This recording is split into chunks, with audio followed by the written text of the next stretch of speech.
Halo sobatku, selamat datang di channel Sobat Movie. Tempatnya review film paling asik dan menarik buat sobatku semua. Yang baru gabung, silahkan klik tombol subscribe ya dan nyalakan loncengnya. Supaya kalian tidak ketinggalan film-film seru yang Mimin upload. Oke, gak usah berlama-lama lagi. Langsung aja kita ke reviewnya. Gasken sob.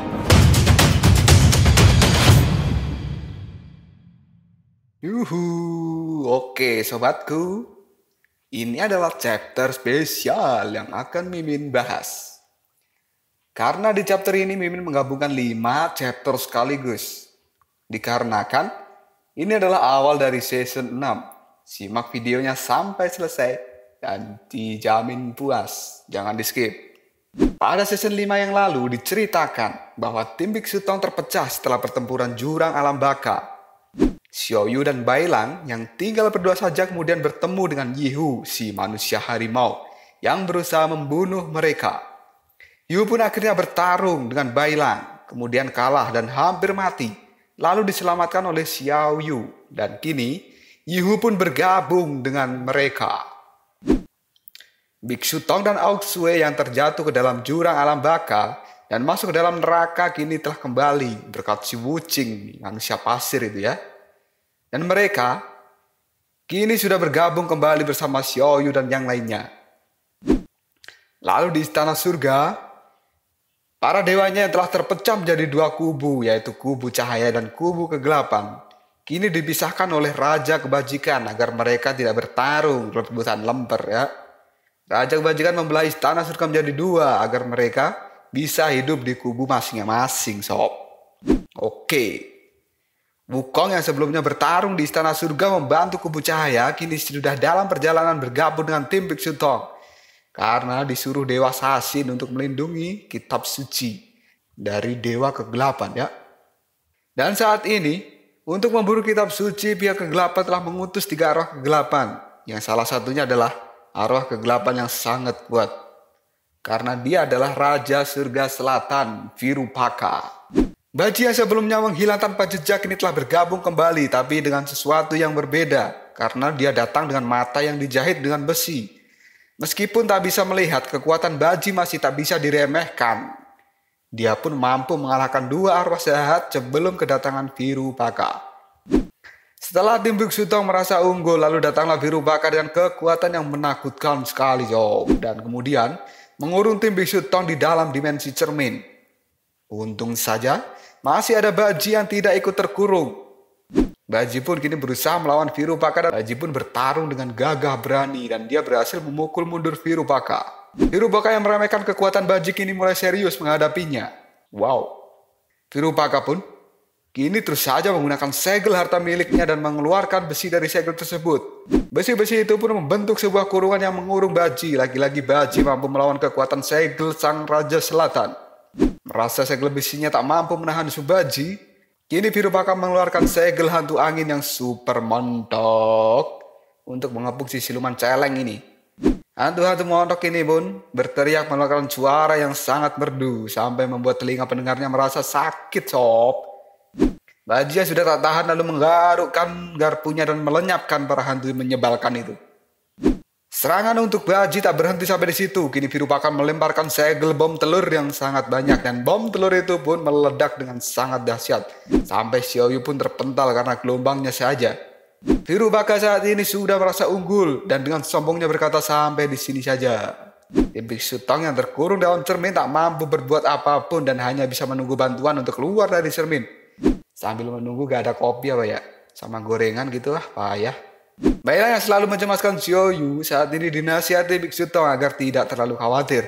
Karena Baji adalah orang yang sangat kuat apalagi dengan imbalan sebuah sentuhan dete itu membuatnya makin kuat. Bahkan Wukong pun pernah dibuat kewalahan dengan kekuatan asli Baji, kata Biksu Tong.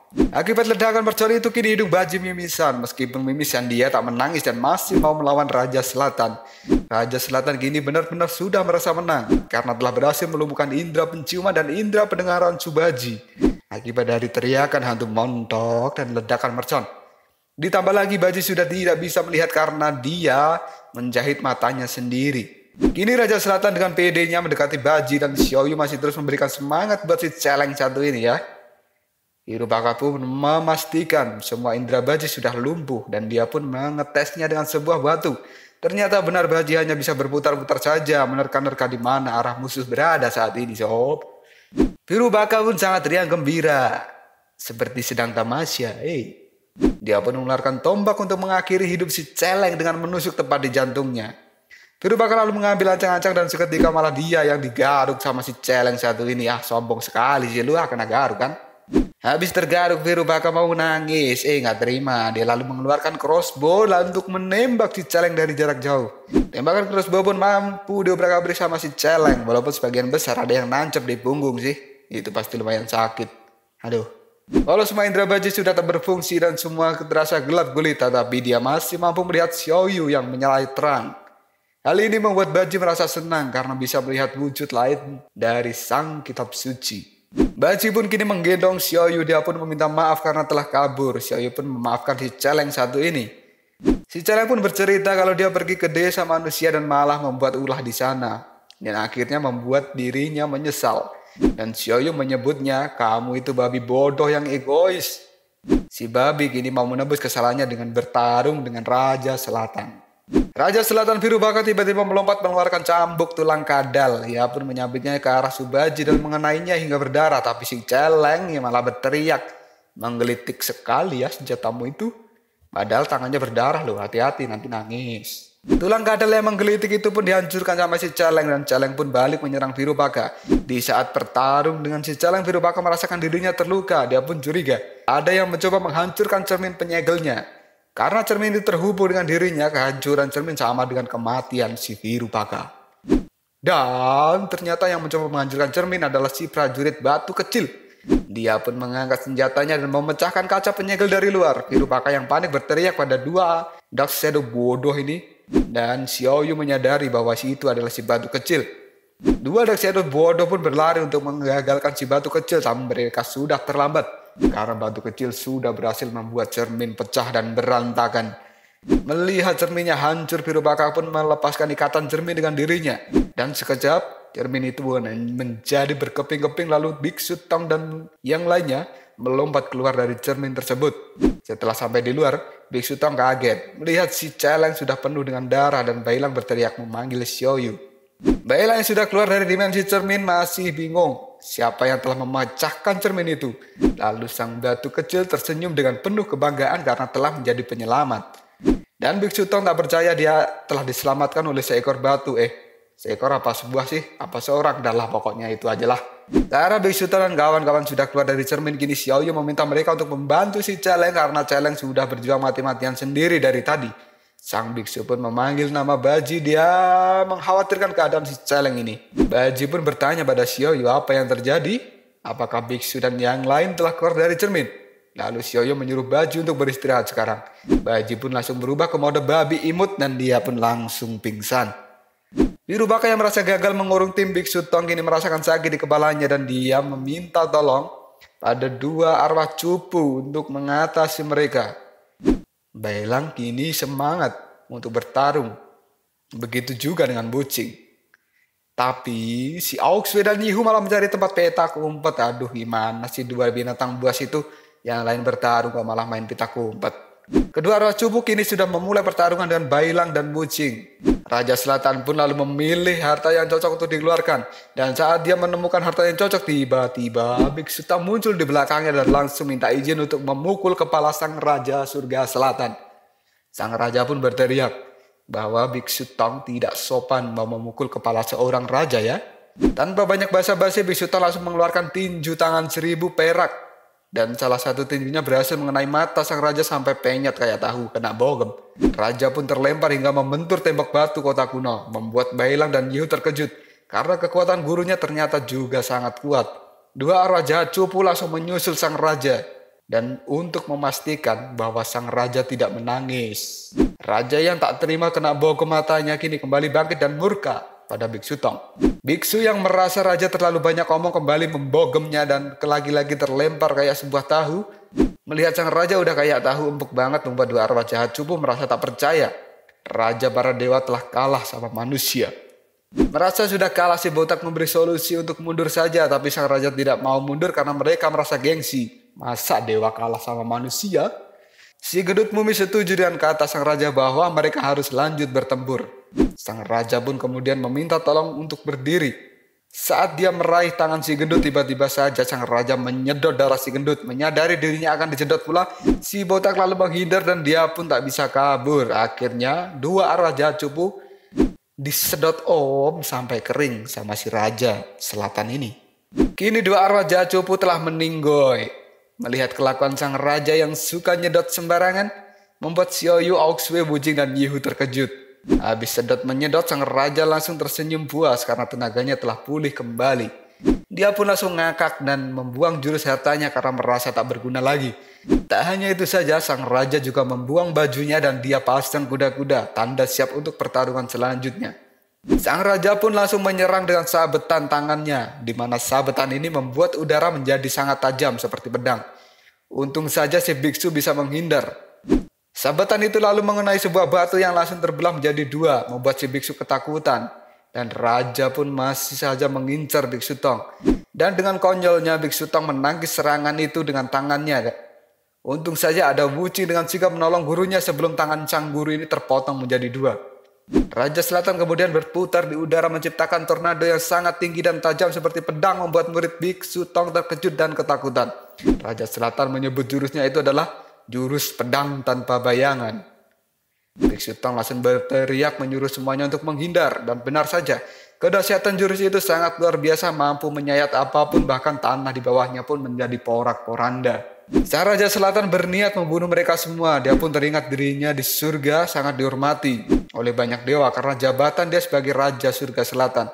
Akibat peraturan di surga sangat ketat, hal ini membuat Raja Surga Selatan menjadi bosan dan merasa sakit hati dengan peraturan-peraturan di surga. Karena sesungguhnya yang Raja Selatan inginkan adalah sebuah kebebasan untuk menyalurkan kekuatannya yang sudah lama tak terpakai. Maka dari itu, dia bergabung dengan pasukan kegelapan dan dirinya merasa puas karena telah bisa membebaskan kekuatannya yang selama ini telah terkekang. Saat ini Raja Selatan terus menyerang secara membabi buta dan dia kaget. Karena ternyata tak ada seorang pun yang terkena serangannya karena Biksu Tong dan yang lainnya sudah mengaburkan diri. Benar gak sih mengaburkan? Sudahlah, intinya itulah ya. Biksu Tong dan yang lainnya terus berlari untuk menghindari Raja Selatan. Karena kalau terus melawannya bisa tamat nasib mereka. Merasa sudah lari sejauh mungkin, tiba-tiba Raja Selatan muncul di depan mereka, membuat tim Biksu Tong harus berhenti mendadak. Sang biksu malah berkata, mengamuk sembarangan adalah hal yang tak terpuji dan kau pasti malu karena telah gagal hari ini. Kami akan merahasiakan itu, wahai Raja. Kata-kata sang biksu ini malah tambah memicu kemarahan Raja Selatan. Dan saat ini Raja Selatan benar-benar ingin membunuh mereka semua. Tiba-tiba ada seorang yang berkata, benarkah? Seorang pasti akan menghajarmu dan kalau kau tidak becus melaksanakan tugasmu. Raja Selatan pun bertanya, siapa yang bicara seperti itu? Merasa tak ada yang bicara di tim Biksu Tong, sang raja pun bingung. Kemudian sang raja menoleh ke belakang dan ternyata Sun Wukong lah yang berbicara. Melihat anak kecil muncul di belakang Raja Selatan membuat Biksu Tong kaget dan teringat seseorang. Mbak Ilang dan Xiaoyu juga terkejut kenapa ada anak kecil di sini. Aduh. Wucing tak tahu siapa dia, tapi dia seperti merasa pernah bertemu dengan anak kecil itu. Auxue berkata bahwa anak itu cari masalah dan Yihu pun mengatakan bahwa itu adalah seekor siluman kera. Raja Selatan yang tahu bahwa itu adalah Sun Wukong kini tersenyum karena mereka baru saja bertemu dan bertempur di surga. Dan Wukong sama sekali tak suka bertemu dengan Raja Selatan ini. Wukong pun lalu menasehatinya kalau ini bukan tempatnya sang Raja Surga untuk pamer. Dan Wukong menyuruh sang Raja kembali ke surga Dark Shadow. Kalau tak mau maka Wukong akan bertindak untuk menghajarnya. Mendengar ancaman dari Sun Wukong, Raja Selatan hanya tertawa karena dia diancam oleh seekor monyet. Karena tak bisa dibilangin baik-baik, Wukong pun mengajak untuk bertarung dan Raja Selatan menyanggupinya. Sang Raja pun mengeluarkan jurusnya dan Wukong seketika merasakan aura pedang yang sangat kuat. Dia pun mengeluarkan tongkat emasnya dan langsung menangkis serangan dari sang Raja Selatan. Akibat dari tangkisan tongkat Sun Wukong, pedang-pedang Raja Surga Selatan kini hancur dan Wukong tak memberi ampun pada Raja Surga Selatan. Dia pun memukulkan tongkatnya di perut sang raja dan membuatnya terlempar menghantam bebatuan. Wukong kini langsung menyapa gurunya dan yang lain. Sang guru langsung menebaknya Wukong. Bahkan Wuching dan Baji juga menebaknya bahwa itu adalah Sun Wukong. Wukong pun membenarkan tebakan mereka dan memberi penjelasan bahwa itu memang dia. Gara-gara reinkarnasi kini tubuhnya menjadi berbeda dengan yang dulu, tapi kekuatan masih sama. Chang Biksu merasa tak percaya karena seharusnya Wukong hilang ingatan setelah lewat jembatan itu. Wukong pun berkata, kalau jembatan itu hanya berlaku pada manusia, bukan pada makhluk siluman setengah dewa seperti dirinya. Wukong pun merasa senang bisa berjumpa lagi dengan guru dan yang lainnya. Ia pun langsung pamit untuk menyelesaikan pertempuran dengan Raja Surga Selatan. Raja Selatan terlihat masih berdiri di antara reruntuhan batu. Dan sekarang dia akan menyerang Wukong lagi. Wukong yang tak segan langsung mengadu tongkat emasnya dengan pedang tanpa bayangan milik Raja Selatan dan menimbulkan ledakan yang cukup besar. Dan mereka semua benar-benar masih tak percaya bahwa Wukong kembali dari neraka dan semua hal yang sama persis, hanya wujudnya saja yang berubah. Benar-benar layak dipanggil kakak pertama, kata Subaji. Karena sudah ada Sun Wukong, Bailang tidak merasa takut dan bersemangat untuk menyerang Raja Selatan bersama-sama. Tapi bukannya membantu, Biksu Tang dan yang lainnya malah pergi minum teh. Aduh, sang biksu ini gimana sih? Biksu pun berteriak mengajak Bailang bergabung. Karena dia sudah tahu Wukong bertarung, dia tak mau diganggu dan lebih baik dimanfaatkan untuk istirahat saja. Bailang menuruti kata biksu dan dia menyuruh sang biksu untuk mengobati Subaji. Sang biksu bertanya, ada masalah apa sebenarnya sama si celeng satu ini? Si celeng pun menjelaskan bahwa dirinya sudah dikutuk oleh seseorang dan kutukan itu sangat mengganggu dirinya. Si celeng pun menunjukkan kutukan itu pada gurunya dan gara-gara kutukan itu dia selalu bermimpi buruk. Dan kini si celeng berpamitan. Dia pun langsung lemas seperti mati. Bailang lalu berteriak agar Baji bertahan dan dia pun menangis. Si biksu tiba-tiba saja malah menampar si celeng. Hal ini membuat Bailang dan Xiaoyu kaget. Dan biksu berkata bahwa Baji akan sadar setelah dapat hukuman tampar darinya. Wukong kini terlempar dan menabrak batu. Gurunya pun bertanya, apa butuh bantuan Wukong? Dan Wukong melanjutkan kembali pertarungannya. Dia pun melempar batu besar pada Raja Selatan. Dan Raja Selatan dengan santainya membelah batu itu seperti lemper. Kini sang raja telah tepat berada di hadapan Wukong. Hingga membuat Sun Wukong merasa jijik dengan senyum sang raja ini. Saat ini tongkat emas Sun Wukong langsung beradu dengan tangan sang raja. Dan raja pun bilang, tongkat emasnya bagus. Kalau Wukong mati maka tongkat itu akan menjadi milikku ya. Setelah Wukong merasakan kekuatan sang raja bertambah dan Wukong harus lebih waspada lagi. Karena sang raja saat ini mengeluarkan pedang tanpa bayangan dari kedua tangannya. Raja Surga Selatan berniat mencincang Sun Wukong dengan serangan yang membabi buta. Dan masih tetap ingin tongkat milik Sun Wukong menjadi miliknya. Sun Wukong yang sudah merasa kesal dengan kelakuan sang Raja Selatan langsung menendang perutnya. Ditambah pula dengan serangan tongkat memanjang yang membuat Raja Surga Selatan terpukul mundur sangat jauh. Dan tiba-tiba gerakannya terhenti. Karena sang Raja Surga Selatan mampu menahan dorongan tongkat panjang Sun Wukong dengan perutnya. Bahkan tongkat Sun Wukong kini dipentalkan oleh Raja Surga Selatan. Sang raja ini benar-benar kuat dan tak bisa diremehkan. Dia pun berkata pada semuanya bahwa seharusnya mereka semua takut dengan kekuatannya dan akan menunjukkan kekuatan penuhnya. Tapi Wukong juga berkata bahwa pertarungan barusan hanya sebuah pemanasan saja. Tiba-tiba muncul Wuching dan Baji yang membantu Sun Wukong. Bukannya senang dibantu, Wukong malah marah-marah dan ngomel pada dua adiknya karena kedua adiknya ini ngoceh aja dari tadi. Dan Wukong menyuruh mereka untuk diam. Sang Raja Selatan malah senang karena mereka bertiga menyerangnya, karena dia akan membuat mereka bertiga terbelah seperti sayuran. Saat sang raja ingin menyerang, tiba-tiba muncul angin dingin dari belakangnya. Angin itu pun kemudian menembus tubuhnya dari belakang dan raja pun terkejut. Karena angin yang menembus tubuh ternyata adalah tombak es. Hal ini membuat Wukong dan yang lainnya merasa kaget karena tak tahu siapa yang menyerangnya. Dan saat ini Raja Selatan terluka parah karena serangan itu. Dia juga bertanya, siapa yang telah menyerangnya? Kemudian dari belakang muncul seorang yang memanggil namanya. Ternyata orang itu adalah kakek naga legendaris. Sang kakek bilang pada zaman dahulu dirinya sering bertemu dengan 3 dewa kuno. Tapi sekarang sudah tak pernah lagi.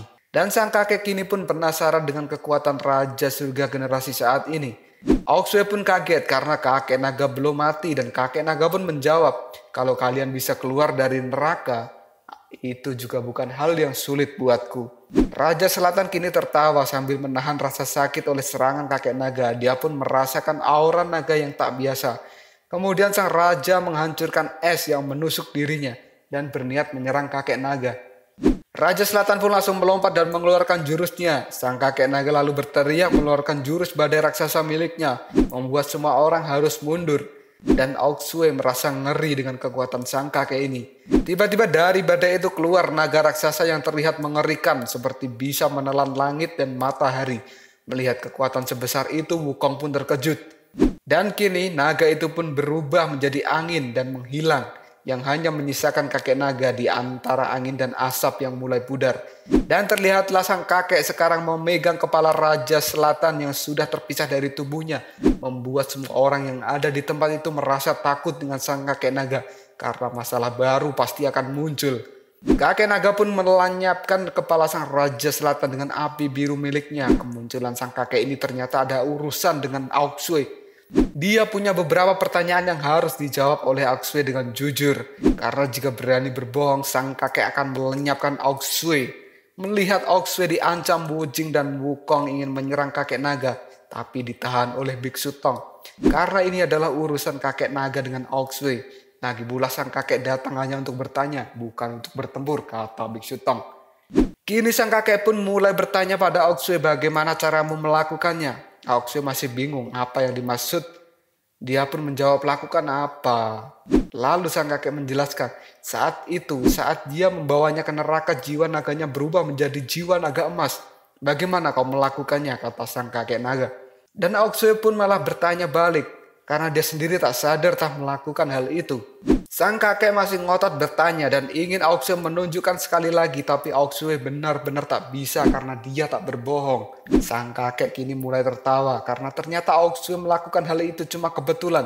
Dan dia merasa lucu karena jiwa naga emas muncul dari orang seperti Auxue yang dianggap bodoh dan pembangkang. Kini sang kakek akan melepaskan Auxue dan teman-temannya dengan syarat Auxue harus berlatih keras dan suatu saat menunjukkan jiwa naga emasnya pada sang kakek naga.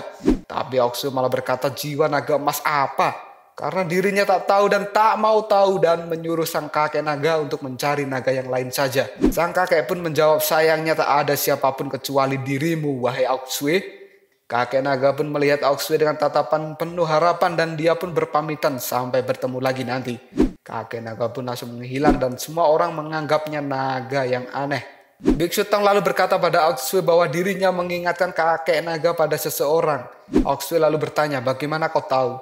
Sang guru menjawab dia hanya menebak dari tatapan matanya yang memancarkan kesedihan juga kekaguman. Dan Biksu Tong yakin kalau kakek naga ini sedang mengenang sahabatnya dulu. Dan ada kemungkinan dia akan menemui Auxue kembali. Kini Wukong langsung menghampiri Xiao Yu dan berterima kasih. Hal ini membuat Xiao Yu bingung. Wukong mulai menjelaskan saat reinkarnasi dirinya dituntun oleh sebuah api ke jalan yang benar. Dan menduga bahwa api itu adalah dirinya. Xiao Yu pun menjawab, aku tak tahu dan Bailang mengatakan bahwa tempo hari Xiao Yu tertidur beberapa hari. Kini Wukong yang telah kembali kemudian bersumpah dan berjanji akan melindungi Xiao Yu sampai ke surga barat. Xiao Yu pun berterima kasih pada Sun Wukong. Tiba-tiba saja datang si Celeng memeluk Wukong dari belakang. Celeng pun bilang kalau dia akan mati. Wukong pun heran dengan perkataan si Celeng ini karena dia terlihat sangat sehat. Si Celeng kemudian pura-pura mati dan semua orang pergi meninggalkan dirinya sendirian. Celeng pun bangun lagi dan tak jadi mati. Dasar Celeng lawak lu bercanda mulu. Dan Biksu Tong pun mengenalkan Bailang pada Wukong bahwa dia adalah adik seperguruannya yang baru. Wukong pun merasa perjalanannya akan seru. Xiao Yu pun memperkenalkan si harimau Yihu pada Wukong serta prajurit batu kecil.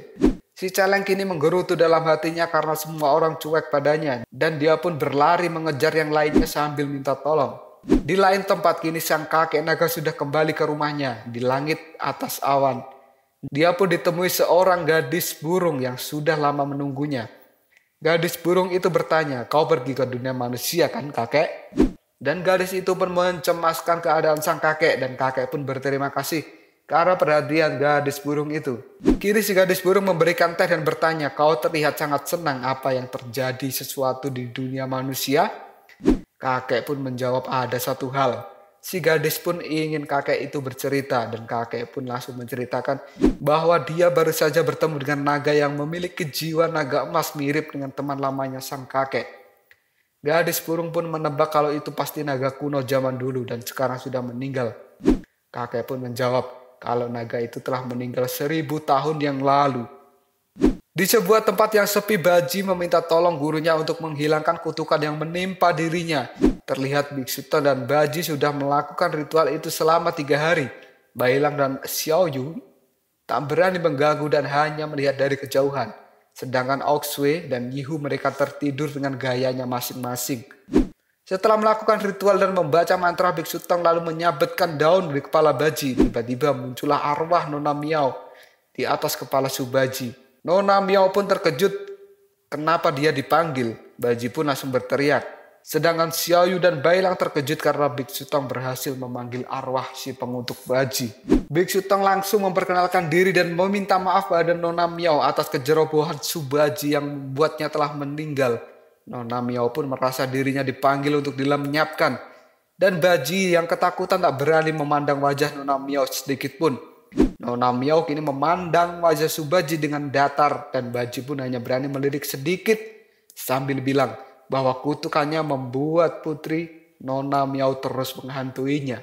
Baji pun menceritakan setelah kejadian di desa waktu itu dirinya berlari dan baru sadar kalau di tangannya ada sebuah tadah kutukan. Dia pun langsung melihat Bobo yang mengajaknya bermain. Baji tak percaya bahwa itu Bobo karena dia melihat Bobo sudah dimakan oleh siluman kelinci. Baji pun berlari dan tetap saja Bobo selalu muncul mengajaknya bermain. Kemanapun Baji pergi selalu saja muncul si Bobo, Bobo dan Bobo lagi. Hal itu membuat Baji merasa bersalah karena telah membiarkan si Bobo ini mati. Karena Bobo selalu mengikutinya dan menghantui dirinya, Baji pun merasa depresi dan sangat tertekan. Maka dari itu dirinya memutuskan untuk menjahit kedua matanya biar tak melihat si Bobo lagi. Kini Baji menangis dan meminta maaf pada Nona Miao agar dia mengampuninya. Nona Miao pun malah berkata, lucu sekali karena sakit yang kau rasakan tidak ada apa-apanya dibanding dengan diriku. Biksu Tong pun menasehati Nona Miao kalau dia tak memaafkan Subaji maka dirinya akan menjadi arwah pendendam. Dan Xiaoyu juga mulai berbicara bahwa kehilangan seseorang yang dicintai memang menyakitkan. Tapi membuat orang lain merasakan sakit yang sama, itu sama saja menghukum diri sendiri. Dan kini Xiaoyu meminta Nona Miao untuk mengikhlaskan saja. Dan bila ada keinginan yang belum terpenuhi, silakan diutarakan karena akan dibantu. Nona Miao pun meminta Subaji untuk membantu memenuhi satu keinginannya. Baji pun menyanggupinya. Dan tiba-tiba Nona Miao marah besar dan ingin membuat semua orang mati. Lalu Biksu Tong menangkapnya dan mengurungnya dengan sebuah kain pengurung arwah. Biksu Tong mengurung arwah Nona Miao agar dapat meredam keganasannya. Sang biksu pun menyuruh Bailang untuk menjaga arwah itu baik-baik. Dan kini Biksu Tong menanyakan, apakah kau sudah baikan wahai celeng? Ternyata Baji masih saja melihat si Bobo. Itu karena Nona Miao belum dilenyapkan dan hanya dikurung saja. Baji pun merengek pada gurunya untuk mengusir si Bobo. Bukannya ditolong, sang guru malah memukul kepala Baji karena dianggap tak tahu diri atas semua perbuatannya. Biksu Tong pun berkata bahwa mereka banyak urusan. Kalau memang harus berdoa maka mari berdoa bersama-sama. Dan yang lainnya bersedia untuk membantu berdoa bersama. Baji kini merasa lapar dan Xiaoyu akan memasakkan untuk mereka semua. Mendengar ada nasi, Yihu langsung bangun dari tidurnya dan Bailang menanyakan Wukong dan Wuqing ada di mana karena dia tidak melihatnya beberapa hari ini. Biksu Tong lalu menjawab mereka ada urusan karena Wukong harus pergi ke alam baka. Mendengar Biksu Tong berkata seperti itu membuat semua orang jadi kaget, dikiranya si Wukong itu mati lagi. Di tempat lain terlihat Sun Wukong dan Wuqing sedang melakukan ritual untuk menembus alam baka. Wuqing berpesan kalau dia tak ingin mengulangi insiden waktu itu. Dan menyuruh Sun Wukong untuk secepatnya kembali sebelum 3 api ungu padam. Karena bila sudah padam, maka Sun Wukong tak akan bisa kembali lagi ke dunia manusia. Wukong yang sudah tak sabar karena dia menunggu dari tadi dan secara mengejutkan tanah yang Wukong duduki mulai longsor dan membentuk sebuah lubang yang mengirim dirinya ke alam baka. Wukong terus terjatuh tanpa henti dan dia teringat pesan yang disampaikan Dewa Rulai melalui boneka bahwa arwah Suyi telah dikurung dalam sebuah boneka dan Wukong harus bisa menemukan boneka yang tepat. Karena kalau tidak bisa menemukan boneka yang tepat, maka Wukong tidak akan bertemu dengan Suyi untuk selamanya. Dan Biksu Tong juga berkata saat dirinya di alam baka ada seorang yang menunjukkan jalan pada mereka. Orang itu ahli memakai mantra. Wukong menyimpulkan kalau orang itu pasti Suyi karena Suyi tahu banyak sihir dan mantra. Dan Biksu Tong berkata dia pasti sudah terkurung ratusan tahun di dalam neraka dan meminta Sun Wukong untuk menyelamatkannya. Wukong yang terus jatuh mengingat pesan gurunya itu. Dan blar, Wukong telah sampai juga di alam baka. Dia pun meluncur dengan bebas dari udara dan mendarat dengan sempurna. Lalu berkata, kembali lagi ke tempat ini. Tak ingin membuang waktu, Sun Wukong langsung berlari secepat kilat. Sebelum api jiwanya berubah menjadi hitam. Dan dia benar-benar lari seperti orang kesetanan. Di tempat lain, Raja Neraka sedang menginterogasi para bonekanya siapa yang telah membantu Wuching dan yang lainnya kabur dari neraka. Terlihat Raja Neraka mengumpulkan semua bonekanya dan bertanya. Karena dia mengetahui ada seorang yang telah membantu Wuching dan yang lainnya kabur dengan mengatakan bahwa formasi mantranya harus dibalik. Mendengar itu semua Raja Neraka merasa sakit hati karena dikhianati oleh boneka ciptaannya sendiri. Raja Neraka kini menyuruh sang pengkhianat untuk keluar karena dia akan mengampuni dosa boneka yang lain.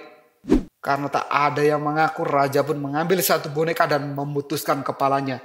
Sang Raja pun menyiksa boneka itu. Melihat boneka yang lain tersiksa, tiba-tiba ada satu boneka yang mengaku. Sang Raja pun menengok dan boneka itu berbicara, yang lain tidak bersalah. Raja Neraka bertanya, kenapa kau melakukannya? Si boneka menjawab bahwa dia tak tahan melihat orang lain menderita. Mendengar jawaban itu, Raja Neraka marah dan memukul si boneka sampai hancur lebur. Raja Neraka berkata, kalau semua boneka seperti dirimu, akan jadi apa neraka ini?